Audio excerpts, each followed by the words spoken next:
ಪತಿಯ ಸಾವಿನ ಅಗಾಧ ನೋವಿನ ನಡುವೆಯೂ ಪತಿಯ ಅಂಗಾಂಗ ದಾನ ಮಾಡುವ ಮೂಲಕ ಪತ್ನಿ ಸಾರ್ಥಕತೆ ಮೆರೆದಿರುವ ಘಟನೆ ಚಿಕ್ಕಮಗಳೂರು ಜಿಲ್ಲೆಯ ಕೊಪ್ಪ ತಾಲೂಕಿನಲ್ಲಿ ನಡೆದಿದೆ.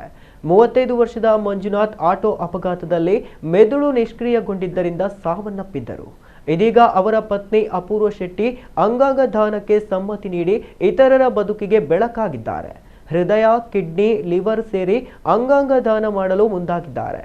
ಈ ಮೊದಲು ಮಣಿಪಾಲ್ ಆಸ್ಪತ್ರೆಯಲ್ಲಿ ಅಂಗಾಂಗ ದಾನ ಮಾಡಿ ಫೀಸ್ ಫ್ರೀ ಮಾಡಿಕೊಡ್ತೀವಿ ಎಂದಾಗ ಪತಿ ತೀರಿಕೊಂಡ ದುಃಖದಲ್ಲಿದ್ದ ಪತ್ನಿ ಅದಕ್ಕೆ ಒಪ್ಪಿಕೊಂಡಿರಲಿಲ್ಲ.